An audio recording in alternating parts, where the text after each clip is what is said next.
See, the trouble with history is it's written by the folks who do the dirty deeds and win the wars. So histories of Ireland have generally been written by Englishmen, and they refer to this genocide, this Holocaust, as a famine. The so-called potato famine of the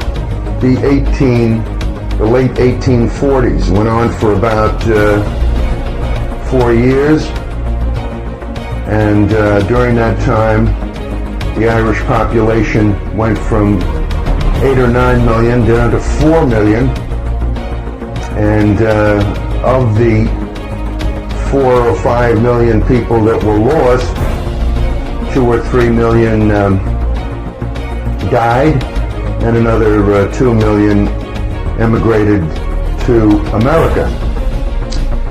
And let's remember that in international law today, when you cause people to leave their homes and move away from their homes, that is considered genocide also, when you throw people off their land.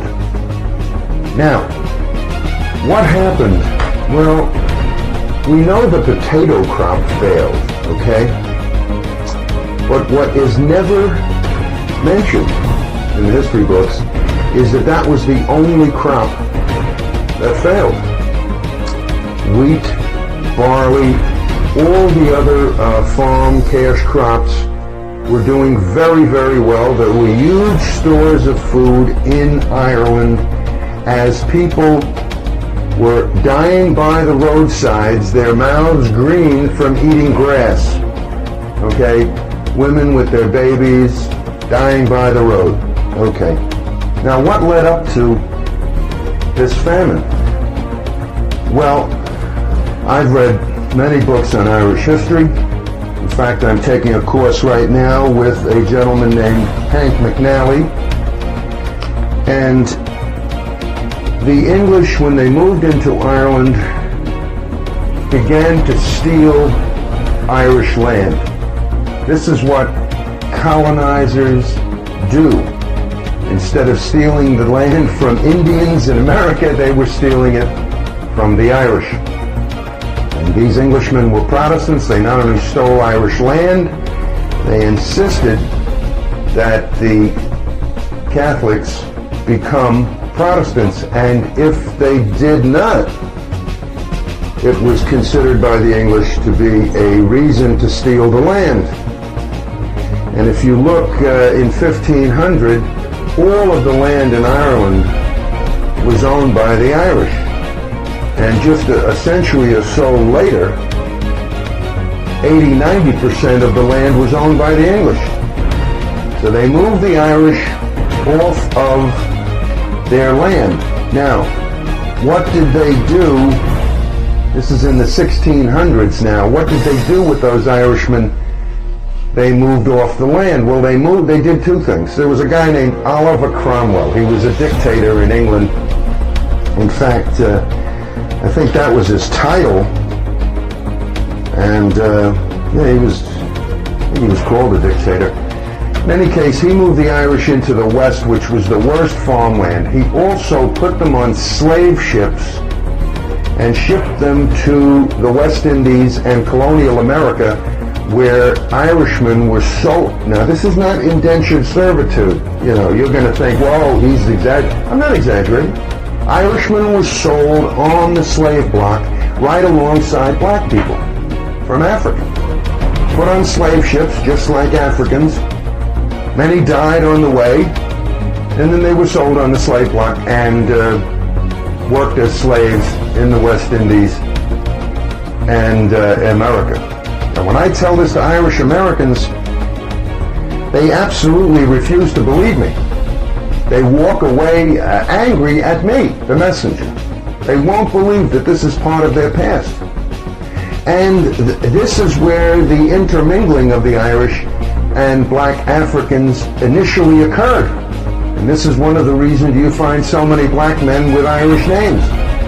And when I suggest to black men, well-dressed, middle-class black men with Irish names, that they participate in the St. Patrick's Day parade, they look at me the same way the Irish Americans do, and they get angry and they want no part of it. So people don't take well to history, apparently. You know what I'm saying?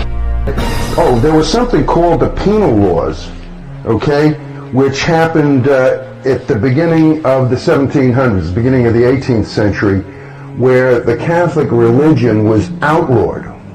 So the persecution of the Irish, stealing their land, forcing them not to have their religion, the persecution was awesome.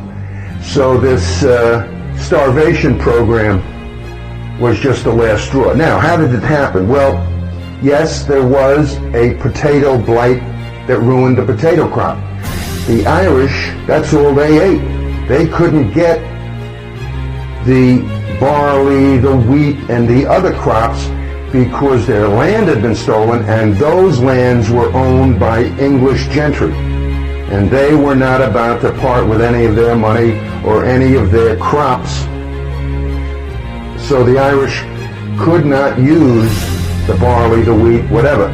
Okay? So they were stuck strictly eating potatoes, and when that failed, they had nothing else to eat. Now, what happened to the barley, the wheat, and all that? Well, these very wealthy English landowners shipped all of that to England so the English people could be fed well at a lower price, because the more of the product you bring on the market in England, the better fed the English are, the lower price. So Ireland, as the famine was going on, was the breadbasket for England. Now, England at the time was responsible for Ireland. Ireland was a colony. Ireland was part of we Irish refer to it as occupied territory, but it was part of the British Empire, part of the British Isles, and the English had an absolute responsibility to make sure these people didn't die. A decision was made in the English treasury not to feed the Irish. That's what makes it a genocide.